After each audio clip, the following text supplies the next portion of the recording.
Subscribe करें जुम्मा kitchen को और बेल आइकन को दबाएं ताकि हमारी लेटेस्ट वीडियोस आपके पास सबसे पहले फ्री में पहुंचें। हेलो फ्रेंड्स, वेलकम टू जुम्मा किचन।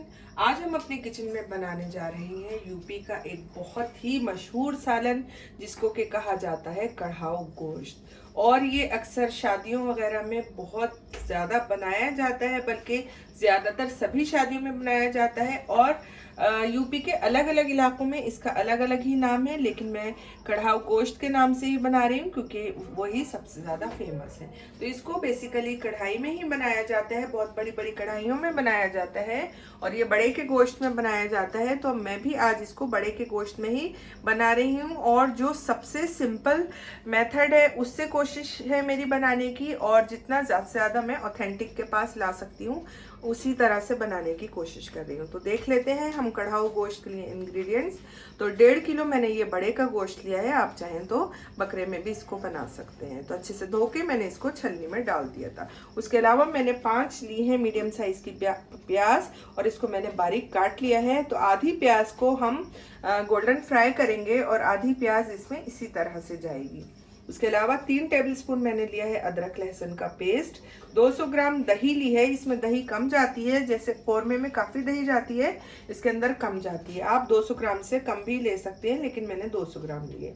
और इसके अंदर जाते हैं ये मखाने। तो 1 कप मैंने लिए हैं ये मखाने, 4 तेजपात के पत्ते, 3 लौंगे, 2 काली इलायची, 3 हरी इलायची और 2 छोटे टुकड़े दालचीनी के। और इसके अंदर जाता है ये डेसिकेटेड कोकोनट या नारियल का बुरादा। तो ये लिया है मैंने 3 टेबलस्पून। 3 टेबलस्पून मैंने लिया है धनिया पाउडर, 2 टीस्पून मैंने ली है पिसी हुई लाल मिर्च, 1.5 टीस्पून मैंने लिया है हल्दी पाउडर और 2 टीस्पून मैंने लिया है नमक। तो नमक और मिर्च आप अपनी पसंद के हिसाब से ले सकते हैं। तो सबसे पहले इस रेसिपी के लिए हमने ली है लोहे की एक कढ़ाई।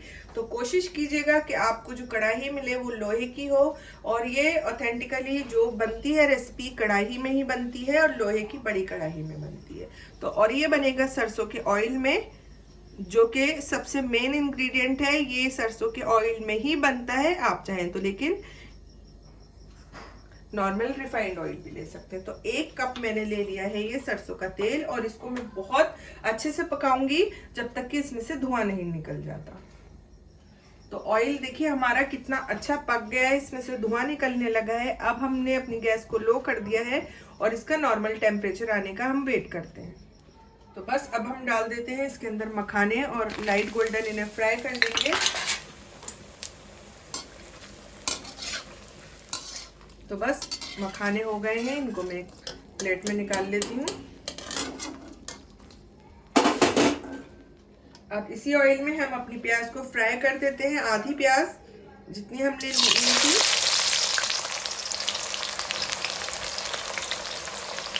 और इसको हम गोल्डन फ्राई कर लेते हैं।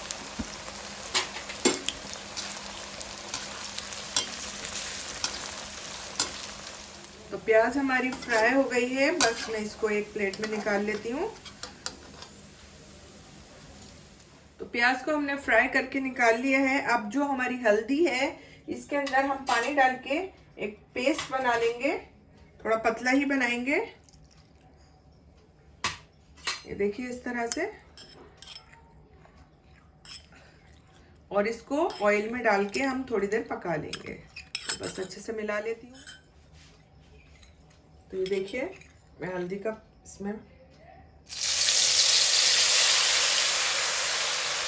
बस इसको मैं बहुत अच्छे से पका लूंगी, तकरीबन 2 मिनट के लिए।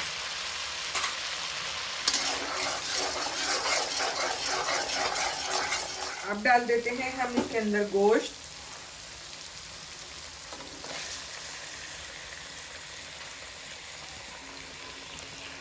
साथ में डाल देते हैं तेजपात के पत्ते और खड़े गरम मसाले।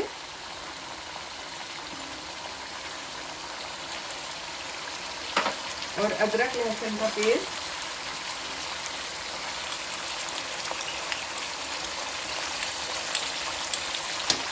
और थोड़ी देर हम इसको बहुत अच्छे से भून लेते हैं।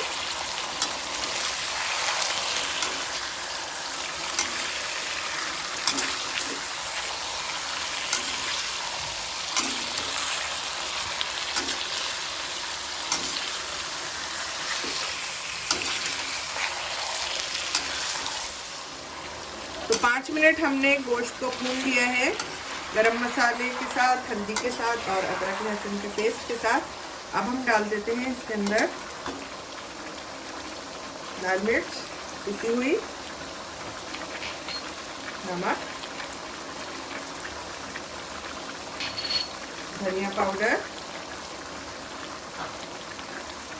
और ये जो हमने आधी प्याज रखी थी वो, और 5 मिनट हम इसको और भूनेंगे।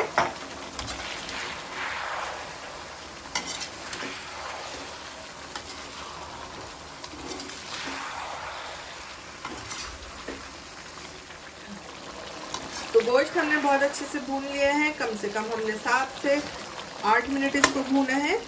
तो बस गोश्त को अब हमें गलाना है, तो हम डाल देते हैं इसके अंदर पानी। तो मैं 2 ग्लास पानी डाल रही हूँ इसमें।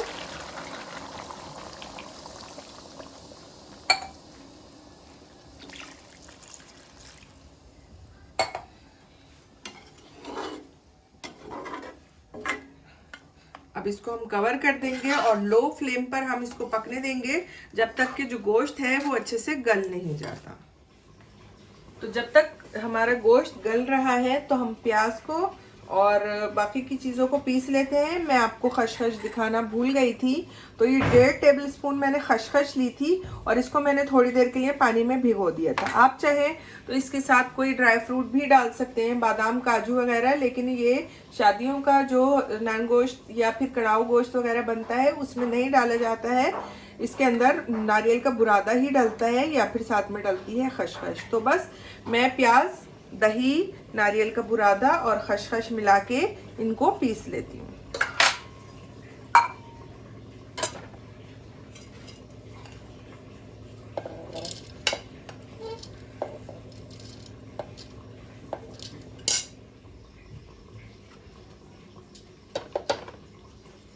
नारियल का बुरादा और ये खसखस,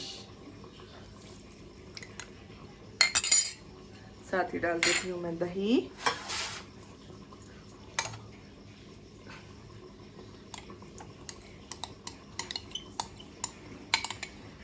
बस सभी चीजें मैं फिर पीस कर फिर आपको दिखाती हूँ। तो देखिए हमने प्याज, दही, खसखस और नारियल के बुरादे को मिक्सी में डाल के इसका इस तरह का एक पेस्ट बना लिया है। तो गोश्त हमारा गल गया है, ये देखिए कितना ज़बरदस्त इसका मसाला हो गया है। तो अब हम इसके अंदर डाल देते हैं जो हमने पेस्ट बनाया है प्याज का, दही का, खसखस और नारियल के बुरादे का। इसे अच्छे से मिक्स कर लेते हैं और इसको हम थोड़ी देर के लिए भून लेते हैं। अच्छा, मैंने थोड़ा ऑयल जो ट्रेडिशनली रखा जाता है कड़ाऊ गोश्त के अंदर उतना नहीं रखा है, आप चाहे तो इससे ज़्यादा भी ऑयल डाल सकते हैं। तो ये देखिए गोश्त हमने अच्छे से भून लिया है और मसाला देखिए आप कितना शानदार ये हो चुका है। ये देखिए आप इसकी कंसिस्टेंसी देख लीजिए। तो बस अब हम इसमें डालेंगे थोड़ा सा पानी। तो आप अपने हिसाब से डाल लीजिएगा आपको इसकी कितनी थिकनेस चाहिए। तो मैं इसमें पानी डाल लेती हूँ।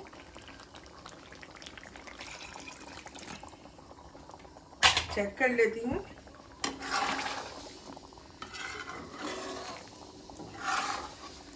थोड़ा पानी इसमें भी और जाएगा।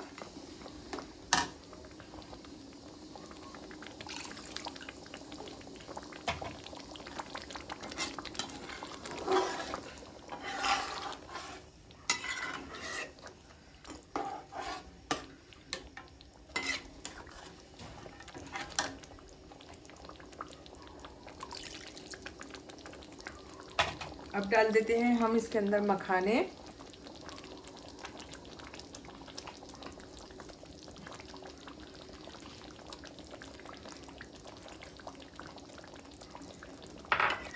बस इसको हम 5 मिनट के लिए लो फ्लेम पर पकने देते हैं। तो बस कढ़ाऊ गोश्त हो गया है हमारा रेडी और अब मैं इसको डिश आउट करके दिखाती हूँ।